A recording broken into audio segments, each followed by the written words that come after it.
Have you ever been so tired that even rest feels like work? Not sleepy, not physically exhausted, something deeper. The kind of tired that follows you into the weekend. The kind that survives vacations. The kind that sits beside you during good moments and quietly whispers, "Now what?" And that's what makes it so hard to explain. Because when people hear you're struggling, they look for a reason. A breakup, a failure, a loss, a crisis. But what if none of those happened? What if your life looks completely normal? What if that's exactly the problem? You wake up, check your phone, brush your teeth, answer messages, go to work, come home, watch something, sleep, repeat.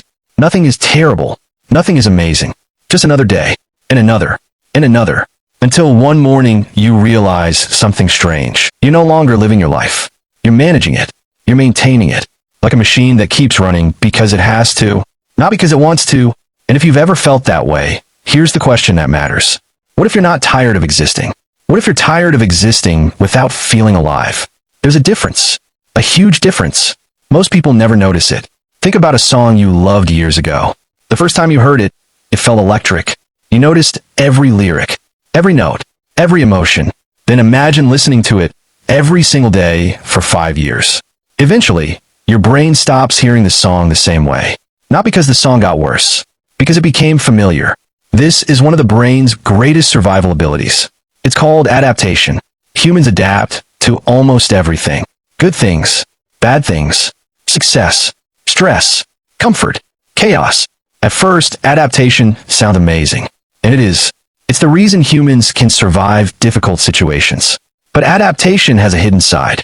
Because the brain doesn't only adapt to pain. It adapts to routine. It adapts to monotony. It adapts to emotional emptiness. It adapts to lives that no longer inspire us. And once something becomes normal, you stop questioning it. That's where the danger begins. Imagine moving into a room with a clock that ticks loudly every second. Tick, tick, tick.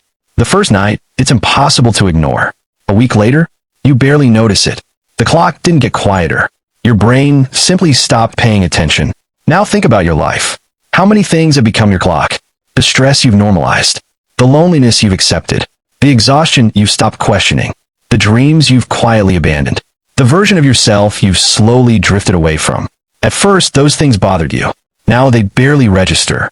Not because they disappeared, because you adapted.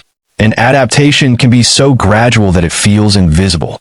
Nobody wakes up one morning completely disconnected from themselves. It happens one small compromise at a time. One postponed dream. One ignored feeling. One responsibility. One disappointment. One sacrifice. Nothing dramatic. Just tiny adjustments. Until eventually, the person carrying your life doesn't feel like the person who started it. Here's something most people never realize. The human mind doesn't just need safety. It needs meaning. And those aren't the same thing. A prison can be safe. A cage can be predictable. A routine can be stable. But stability alone isn't enough. Because deep down, people aren't starving for comfort. They're starving for aliveness. For connection. For curiosity. For purpose.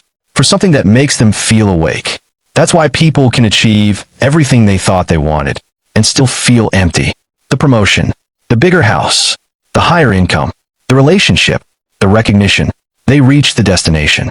Then they look around and quietly wonder, why don't I feel different? Because achievements solve achievement problems. They don't automatically solve meaning problems. And meaning is strange. You can't force it. You can't buy it. You can't download it. Meaning usually appears in moments.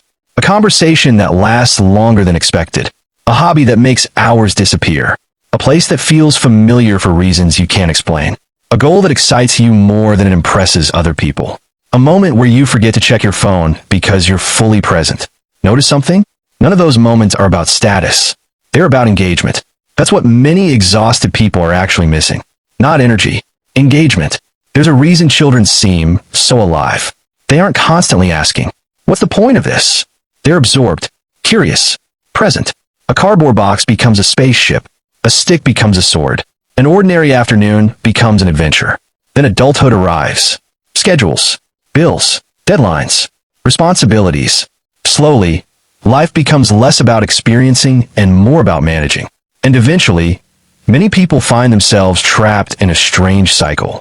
They spend years building a life, then suddenly realize they've become a stranger inside it. But here's the twist. The feeling of being tired of existing is often misunderstood. People assume it's a sign they've reached the end of something. Sometimes it's actually the beginning. Because before anything changes, awareness arrives first. You can't change a direction you haven't noticed. You can't fix a disconnect you can't see. And the moment you recognize your exhaustion, the moment you stop pretending everything is fine, the moment you honestly admit, I don't want to keep living like this, something important happens. Not because your problems disappear, but because you're finally paying attention.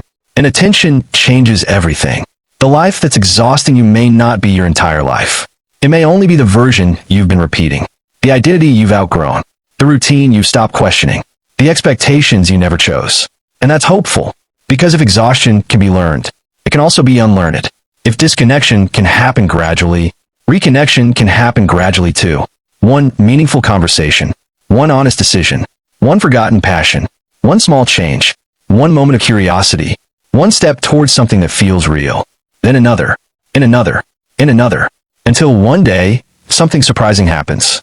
You laugh without forcing it. You wake up looking forward to something. You feel present again. Not every day, not perfectly, but enough to remember, enough to recognize the person underneath all the noise. And maybe that's the truth nobody tells you. You're not a machine designed to endlessly function. You're a human being designed to experience, to connect, to grow, to feel. So if you're tired of existing, maybe the answer isn't to escape your Lee. Maybe the answer is to stop abandoning the parts of yourself that make life worth experiencing in the first place. Because beneath the exhaustion, beneath the routine, beneath the endless repetition, there is still a version of you waiting. Not for a new life, not for a perfect future, just for the moment you finally start paying attention again.